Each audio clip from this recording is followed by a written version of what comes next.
वालों ने कैसा रिएक्शन दिया जब उन्हें ये यकीन हो गया कि मैंने इस्लाम वाकई कबूल कर दिया है। जैसा कि मैंने आपको पहले वीडियो में बताया कि अक्टूबर मंथ में मैंने अपने पापा को SMS के थ्रू बता दिया था कि मैं इस्लाम कबूल कर चुकी हूँ। पहले मेरे पापा ने ये एक्सेप्ट नहीं किया, मेरे फादर साहब ने ये माना ही नहीं। उनको लगा शायद ये इन्फ्लुएंस है, असर थोड़ा बहुत होता है, जो आप रेगुलरली जो आप देखते हैं, सुनते हैं, जिस माहौल में रहते हैं थोड़ा सा असर हो जाता है, तो शायद ये वो असर हुआ है इस पे। लेकिन मैं अपने डैड को सीधे बोलती रही, पापा मुझे किसी चीज का असर वसर नहीं हुआ है, मैं इन्फ्लुएंस में नहीं हूँ, मैं सच में इस्लाम कबूल कर चुकी हूँ और मैं इस्लाम नहीं छोड़ूंगी। अब मेरे पापा मुझे समझाने लगे कि बेटा मैं हर दिन की इज्जत करता हूँ, हर दिन बहुत खूबसूरत है और इस्लाम बेहद खूबसूरत रिलीजन है, लेकिन आप अपना धर्म छोड़कर किसी और धर्म को अपना लें, ये सही नहीं है।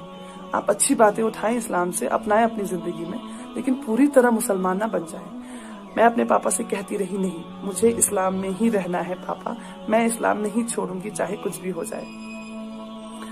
12 अक्टूबर 2012 जो मेरे पापा के साथ आखिरी बात हुई है, माफ कीजिएगा अगर थोड़ा बहुत रो दूंगी मैं, क्योंकि जब भी इस बारे में बात करती हूँ, जब भी याद आता है, क्योंकि मेरे पापा और मैं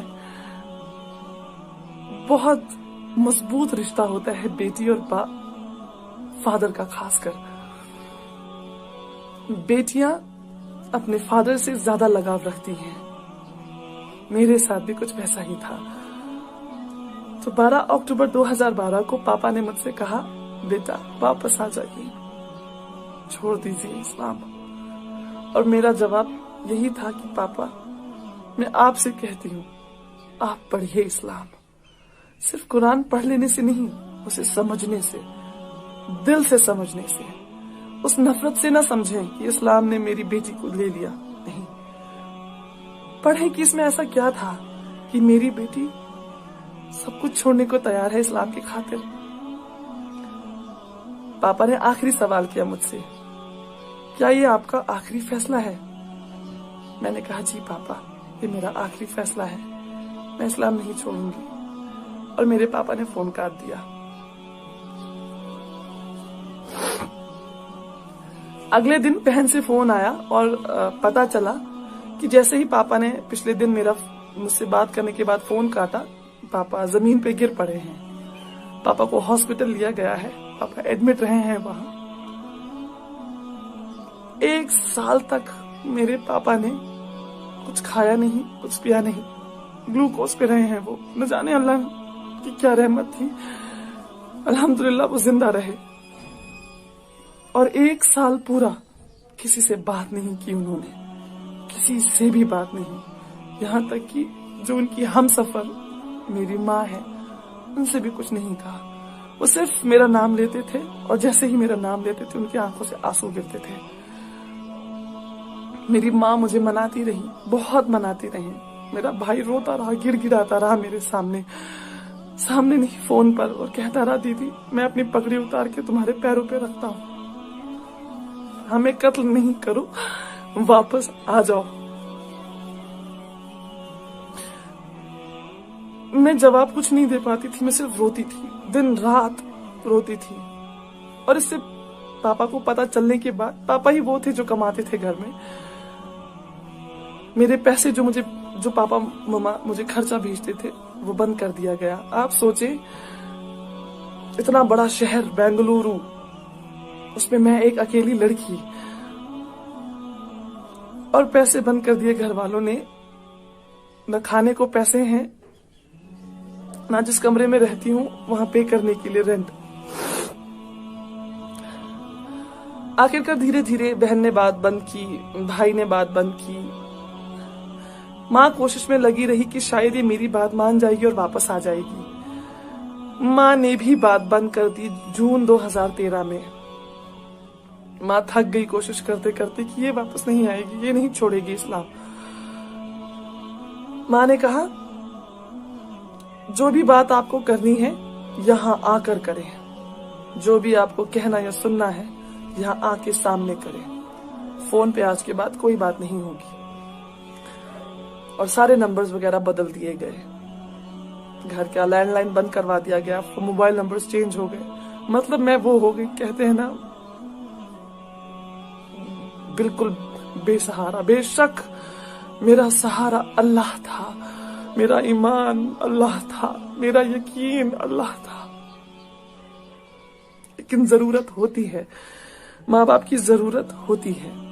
खुदा का निजाम ही कुछ ऐसा है, माँ बाप वो मोहब्बत औलाद से, और वो औलाद के दिल में मोहब्बत अपने माँ बाप के लिए, ये खुदा ने कुछ सिस्टम ही ऐसा बनाया है। तो जब वो मेरी जड़ें जब हिल गई, मैं कमजोर पड़ गई, और यहाँ से माँ बाप ने पैसा भेजना बंद कर दिया था पहले ही, मजबूर होकर मुझे वो कमरा छोड़ना पड़ा और मैं जाके रहने लगी एक मदरसे में। वहां पे गरीब लड़कियां और अनाथ लड़कियां रहा करती थी। मैंने वहां रहना शुरू किया। सबसे अच्छी बात यह हुई कि मैंने अरबी सीखी वहीं पे। मैं जो अरबी में आज कुरान पढ़ पाती हूँ, मेरी पहली बेसिक तालीम अरबी की उसी मदरसे में हुई, और बहुत कुछ सीखने को मिला कि मैंने तो फिर भी 23-24 साल माँ बाप के साथ रही हूँ। माँ बाप ने इतना अच्छी जिंदगी दी है, हमेशा ख्वाहिशें पूरी की हैं। वहां वो बच्चियां थी मदरसे में जिन्होंने बचपन से अपने माँ बाप को खोया है। कोई नहीं है उनका सिवाय अल्लाह के।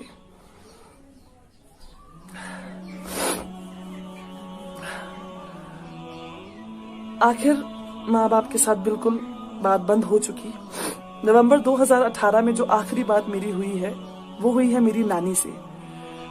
मैंने अपनी नानी को किसी तरह, मुझे उनका नंबर याद आया, एक दिन क्लिक हुआ अचानक से। मैंने जल्दी से वो डायल किया तो नानी ने ही उठाया। नानी से बात हुई, बेहद खुश हुई नानी मेरी आवाज सुनकर। मेरे बारे में पूछा उन्होंने, फिर बोला, बेटा क्यों किया तुमने ऐसा, क्या जरूरत थी करने की? अब सब भूल चुके हैं तुम्हें, कोई याद भी नहीं रखता है, तुम्हारे बारे में कोई बात नहीं करता। तुम्हारी बात, तुम्हारा नाम लेना सख्ती से मना है, तुम्हारा नाम कोई नहीं ले सकता।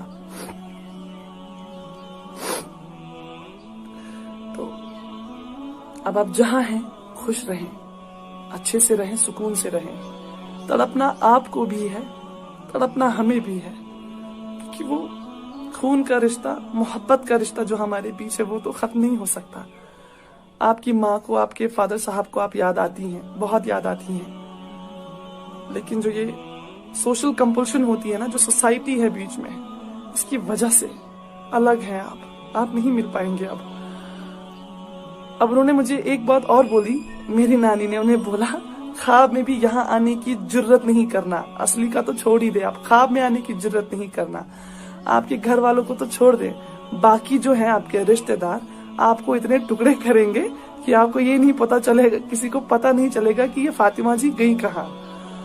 तो खैर, नानी से थोड़ी सी बात हुई, लेकिन अल्लाह को मंजूर था शायद कि मेरे जो मामा के बेटे हैं, उन्होंने नानी का फोन वगैरह चेक किया, मेरा नंबर ट्रू कॉलर पे देखा तो उन्हें पता चला ये मेरा नंबर है। तो नानी को भी थोड़ी सी सख्ती देखनी पड़ी, और फिर नानी ने एक और फोन किया मुझे कुछ सेकंड्स का और बोला, बेटा मुझे आज के बाद फोन नहीं करना, इनको पता चल गया है कि मेरी आपसे बात हुई थी। खैर, फिर कुछ साल, 1-1.5 साल पहले ही मैंने अपनी जो मेरी बहन है उनका फेसबुक अकाउंट से उनकी फ्रेंड को मैंने मैसेज किया। बहुत रिक्वेस्ट करने के बाद उनसे नंबर लिया, उनसे बात की। उनको ये यकीन नहीं आ रहा था कि मैं मेरी बहन ही हूँ या मैं कुछ अलग इंसान बात कर रही हूँ, क्योंकि हमारी आवाज सेम है। उन्होंने मुझे बताया कि दीदी, हमें तो पता ही नहीं है कि आप कोई बड़ी बहन भी हैं। हमें ये पता है कि वो है भाई है एक, मतलब मेरी छोटी बहन है, भाई है, लेकिन कोई ये नहीं जानता है कि इन दोनों की बड़ी बहन भी है। कोई नहीं जानता है। 6 साल में ऐसा खत्म कर दी गई है मेरी एग्जिस्टेंस वहां से। मुझे कोई अफसोस नहीं है, अल्हम्दुलिल्लाह। ये शायद हक है उनका ये करने का। वो जितनी सख्ती करेंगे ये हक होगा उनका, और मैं कभी शिकायत नहीं करूंगी कि नहीं आपने ऐसा क्यों किया, आपने मेरा नाम लेना क्यों छोड़ा, या आपने मेरी एग्जिस्टेंस खत्म क्यों की, क्यों नहीं बताया लोगों को कि मैं आपकी बड़ी बेटी हूँ। नहीं, मुझे कोई अफसोस नहीं है। एज उनके रिलीजन का मेंबर होने के हिसाब से मैंने बहुत गलत किया है, उनके लिए बहुत गलत किया है। वो कहते हैं ना कहावत की, जीते जी मार डालना, कुछ वैसा ही किया है मैंने उनके साथ। मुझे पता है मैंने गलत नहीं किया, ये मेरा दिल जानता है। मेरा अल्लाह जानता है कि अपने अल्लाह के लिए ही मैंने सब कुछ छोड़ दिया, सब कुछ छोड़ दिया। ये बातें उन्हें तब तक समझ नहीं आएंगी जब तक अल्लाह की रहमत उन पर नहीं होगी, उनके दिल नहीं खुलेंगे, उनके कानों से पर्दे नहीं हटेंगे। तब तक जब तक उनको ये बात समझ नहीं आएगी इस्लाम के बारे में, अल्लाह के बारे में, हमारे नबी सल्लल्लाहु अलैहि वसल्लम के बारे में, तब तक नामुमकिन है कि वो मेरी सिचुएशन को समझेंगे। मुझे कोई शिकायत नहीं है किसी से भी। खैर, जितने भी नए मेंबर्स घर में ऐड हुए हैं, जैसे कजन्स वगैरह की, मेरे भाई की शादी, चचेरे भाई की शादी, जिनकी भी भाई बहनों की शादी है, जितनी भी भाभियां या जीजू घर में आए हैं, किसी को नहीं पता है कि इनकी एक बड़ी बेटी भी थी। तो बिल्कुल ही खत्म कर दी गई हूँ।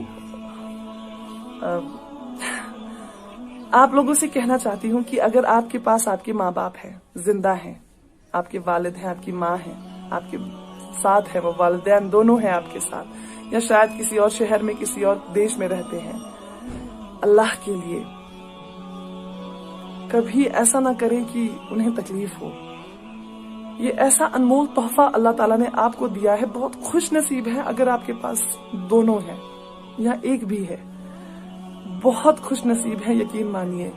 ये ऐसा तोहफा है जिसके लिए आपने कुछ पैसे नहीं दिए। आप जाते हैं ना दुकान पे, आप जब पैसे देते हैं तभी कोई तोहफा खरीद सकते हैं किसी को देने के लिए। अल्लाह ने आपको फ्री में दिया है।